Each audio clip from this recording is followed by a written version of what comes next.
வணக்கம். உடலில் ஏற்படக்கூடிய பலவிதமான பிரச்சனைகளுக்கு நம்ம வீட்டு பக்கத்துலேயே இருக்கக்கூடிய ஒரு மூலிகையை வச்சு எப்படி ஒரு டீ பண்ணலாம் அப்படின்றது தான் நம்ம பார்க்க போகிறோம். அதாவது என்னென்ன மாதிரியான பிரச்சனைகளுக்கு இது நல்ல ஒரு மருந்தாக இருக்கும் அப்படின்னு பார்த்தோம்னா, சிறுநீரகத்தில் வரக்கூடிய கல்லடைப்புக்கு ஒரு சிறந்த மருந்து அப்படின்னு சொல்லலாம். அது மட்டும் இல்லாமல் வயிற்றில் பூச்சி இருக்குது அப்படி இல்லைன்னா பிறப்புறுப்புகளில் வரக்கூடிய தொற்றுகள் இல்லை ஏதாவது ஒரு பாதிப்புகள் ஏற்படுது, அப்படி இல்லைன்னா காய்ச்சல் மாதிரியான பிரச்சனைகள், தொழுநோய், பூச்சிக்கடி, அது மட்டும் இல்லாமல் நரம்புகளில் வரக்கூடிய பிரச்சனைகள், படபடப்பு, தூக்கமின்மை மாதிரியான பிரச்சனைகள், அதே மாதிரி மூல நோய்க்கும் ஒரு சிறந்த மருந்தாக இருக்கக்கூடிய ஒரு தேநீரை தான் நம்ம இந்த வீடியோவில் பார்க்க போகிறோம். அதாவது இதை எப்படி பண்ணலாம் அப்படின்றதையும் நம்ம பார்க்கலாம். அதே மாதிரி யார் எப்படி அதை பயன்படுத்தணும் அப்படின்றதையும் நம்ம பார்க்கலாம். வீட்டு பக்கத்துலேயே கிடைக்கக்கூடிய மூலிகைன்னு சொன்னேன். அது என்ன மூலிகை அப்படின்னு பார்த்தோம்னா, எல்லாருக்குமே பார்த்த உடனே பிடிக்கக்கூடிய ஒரு மூலிகை தான் அது. அதாவது தொட்டாசினிங்கி. இந்த தொட்டாசினிங்கி நம்ம எங்கே பார்த்தாலும் சின்ன பசங்கள்லேருந்து பெரியவங்க வரைக்கும் எல்லாருமே அதை தொட்டு பார்க்கணுன்னு ஆசைப்படுவோம். அதை தொடும்பொழுது அது அழகாக அது அப்படியே சுருங்கிக்கும். அது எல்லாருக்குமே ஒரு பிடிச்ச ஒரு செயலாகவும் இருக்கும்.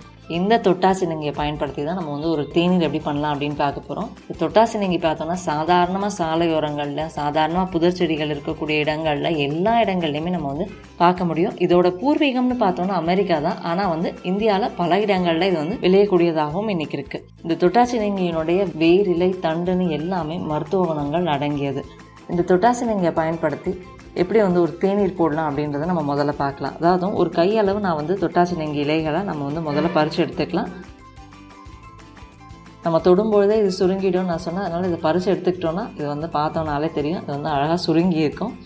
இந்த தொட்டாசினிங்கி இலை கொத்துகளை நம்ம ஒரு 10 இலை கொத்துகளை எடுத்துக்கலாம். இதை நம்ம நல்லா முதல்ல அலசி எடுத்துக்கிட்டுலாம். இதை நல்லா அலசி எடுத்துக்கிட்டதுக்கப்புறமா ஒரு பெரிய கப்பில் நம்ம 1 கப் அளவுக்கு தண்ணி எடுத்துக்கலாம். இதை இப்போ நம்ம அடுப்பில் வச்சு கொதிக்க வைக்க போகிறோம்.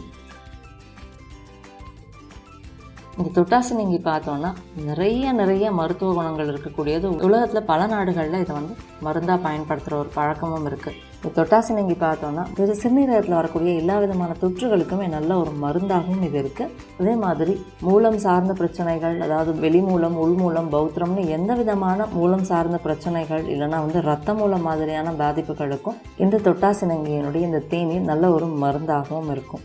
மாதவிடாய் காலங்களில் பெண்களுக்கு வரக்கூடிய பிரச்சனைகள், அதே மாதிரி ஆண்கள் பெண்களுக்கு பிறப்புறுப்புகளில் வரக்கூடிய நோய் தொற்றுகளாக இருந்தாலும் சரி, இல்லை வேறு விதமான பிரச்சனைகளாக இருந்தாலும் சரி, அதுக்குமே நல்ல ஒரு மருந்தாகவும் இந்த தொட்டாசினிங்கியினுடைய இலை தேநீர் இருக்கும். இப்போ கல்லடைப்பு மாதிரியான பிரச்சனைகள் இருக்கிறவங்க 3 நாளைக்கு 3 வேளையும் இதை பருகிறது நல்லது. 3 நாள் 3 வேளை இது பருகும் பொழுது கல்லடைப்புலேருந்து நம்ம வெளிவர முடியும்.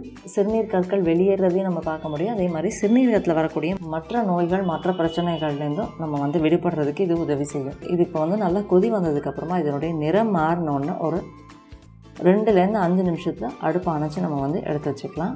இப்போ மூலம் சார்ந்த பிரச்சனைகள் இருக்கிறவங்க இந்த தேநீரை இரவு நேரங்கள் இந்த தேநீரை பருகிறது மட்டும் இல்லாமல் இந்த தேநீரை பயன்படுத்தி ஆசன வாய் பகுதிகளில் கழுவும் பொழுது நல்ல ஒரு பலன் கிடைக்கும். இந்த இலைகளை அரைச்சு பத்தா போடும் பொழுது நல்ல ஒரு பலன் கிடைக்கும். தூக்கமின்மை மாதிரியான பிரச்சனைகள் இருக்கிறவங்க மாலை நேரங்களில் இந்த தேநீரை பருகும் பொழுது நல்ல ஒரு தூக்கம் வரும். அது மட்டும் இல்லாமல் இந்த இலைகளை பறித்து நம்மளுடைய தலையணை பக்கத்தில் வச்சுட்டு படுக்கிறோம் அப்படின்னா நல்ல ஒரு தூக்கம் வரதையும் நம்ம பார்க்க முடியும். குழந்தைகளுக்குமே தூக்கம் சரியா இல்லை அப்படின்னும் பொழுது இந்த தொட்டாசினிங்கி இலைகளை பறிச்சு தலையணை பக்கத்துல வச்சு படுத்தா நல்ல ஒரு தூக்கம் வரும். பெரியவங்க இலை தேநீரையும் பருகிறது நல்ல ஒரு பலனையும் கொடுக்கக்கூடியதாகவும் இருக்கும். இது மட்டும் இல்லாமல் காய்ச்சல், மேக நோய், வயிற்றில் இருக்கக்கூடிய புழு பூச்சிகள் வெளியேறதுக்கு, தொழுநோய் மாதிரியான பிரச்சனைகளுக்கு, ஏதாவது ஒரு பூச்சிக்கடி அப்படி இல்லைன்னா ஏதாவது ஒரு புண் இருக்குது அப்படின்னா அவங்களுமே இந்த தேநீரை பருகிறது நல்ல ஒரு பலன் கொடுக்கக்கூடியதாகவும் இருக்கும். இது நல்லா கொதி வந்ததுக்கு அப்புறமா அடுப்பு அணைச்சு நம்ம எடுத்து வச்சிருக்கோம். ஒரு இளம் சூடு பக்குவத்துக்கு வந்ததுக்கு அப்புறமா இது நம்ம பருகலாம். பொதுவாக ஒரு ஆரோக்கியத்துக்கு தான் இந்த தேநீர் குடிக்கிறோம் அப்படின்னு நினைச்சோம்னா நம்ம இதோட ஏதாவது ஒரு இனிப்பு சேர்த்து நம்ம பயன்படுத்தலாம். நாட்டு சர்க்கரையோ இல்லைன்னா கருப்பட்டியோ சேர்த்து நம்ம குடிக்கலாம். அப்படி இல்லை இந்த கல்லடைப்புக்கு அப்படி இல்லைன்னா மூலம் சார்ந்த பிரச்சனைகள் அப்படி இல்லைன்னா ஏதாவது குறிப்பிட்டிருக்கக்கூடிய பிரச்சனைகளுக்கு நம்ம இந்த தேநீர் சாப்பிட்றோம் அப்படின்னா எந்த விதமான இனிப்பும் சேர்க்காம சாதாரணமாக இது எப்படியே சாப்பிடலாம். எந்த விதமான பெரிய சுவையும் இதில் இருக்காது. லேசான அந்த மனமாற்றம் மட்டும்தான் இருக்கும். அதனால இது அப்படியே நம்ம குடிச்சுக்கலாம். ஒரு 3 நாட்கள் ஒரு வேளை இதை குடிச்சாலே போதும். நல்ல ஒரு பலனை நம்ம பார்க்க முடியும். நம்மளுடைய நரம்புகளுக்கு நல்ல ஒரு புத்துணர்ச்சி புத்துணர்ச்சியையும் நரம்பு சார்ந்த நோய்களுக்கும் நல்ல ஒரு மருந்தாகவும் இருக்கக்கூடிய ஒரு தேநீர் இது. சாதாரணமாக சாலையோரங்களில் கிடைக்கக்கூடிய ஒரு சிறந்த மூலிகையை வச்சு எப்படி ஒரு தேநீர் பண்ணோம், அதுலேயும் எவ்வளவு மருத்துவ குணங்கள் நிறைந்த ஒரு மூலிகையாகவும் ஒரு தேநீராகவும் இது இருக்குது அப்படின்றதையும் பார்த்தோம். கண்டிப்பாக இனிமேல் தொட்டாசி நீங்கள் இலைகளை பார்த்தா அதை தொட்டு பார்த்து விளையாடுறது மட்டும் இல்லை, அதில் ஒரு தேநீரையும் செஞ்சு சாப்பிடலாம். ட்ரை பண்ணி பாருங்கள். இந்த வீடியோ பயனுள்ளதாக இருந்ததுன்னா லைக் பண்ணுங்கள், மற்றவங்களுக்கு ஷேர் பண்ணுங்கள். நம்ம சேனலுக்கு இன்னும் சப்ஸ்கிரைப் பண்ணிக்கோங்க. பக்கத்தில் இருக்கக்கூடிய அந்த நோட்டிஃபிகேஷன் பெல் பட்டனை கிளிக் பண்ணிக்கோங்க. என் ஆரோக்கியம், என் குடும்பத்தின் ஆரோக்கியம், என் சமூகத்தின் ஆரோக்கியத்திற்கான பயணம் இது. கைகோர்ப்போம், ஆரோக்கியத்திற்கு விதையாவோம். நன்றி.